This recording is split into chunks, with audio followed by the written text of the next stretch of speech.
బెజవాడను ముంచెత్తిన వరద కాస్త శాంతిస్తోంది. ఏదైతే ఎగువ ప్రాంతాల నుంచి వస్తున్నటువంటి వరద క్రమంగా తగ్గుముఖం పడుతూ ఉంది. బుడమేరు ముంపు ప్రాంతం కోలుకుంటోంది అనే కంటే కూడా తేరుకుంటోంది అనాలేమో. క్రమంగా వాటర్ దిగువకు వెళ్ళిపోతూ ఉండటం.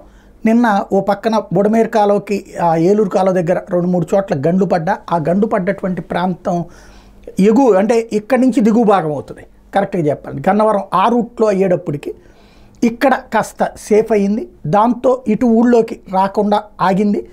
ఇప్పుడు క్రమంగా తగ్గుముఖం పడుతూ ఉండటంతో ఇవాళ అయితే ట్రాక్టర్ల ద్వారా లేదంటే కనుక ఇతరత్ర ఆహారం తీసుకువెళ్ళచ్చు.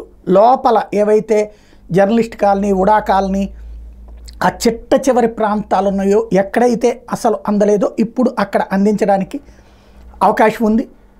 పడవలతో తీసుకువెళ్తారు. ఇప్పుడు పడవలు కూడా పెద్దగా అవసరం ఉండకపోవచ్చు. పెద్ద ట్రాక్టర్లతో కనుక తీసుకువెళ్తే అక్కడ డిస్ట్రిబ్యూట్ చేయొచ్చు. క్రమంగా తగ్గుముఖం పడుతుంది. రేపటికి నడిచే అంటే ఇప్పటికే కొంత నడవడానికి ఈజీగానే ఉన్నది. ఫ్రంట్ ప్లేస్ అయితే దాదాపుగా ఇంకా మోకాళ్ళ లోతు నీళ్లు ఉన్నటువంటి ప్రాంతం ఫ్రంట్ అయితే, లోపల ఇంకా కొంచెం నడుము దాకా ఉంది. ఇవాళ సాయంత్రానికి పూర్తిగా తగ్గుముఖం పట్టచ్చు.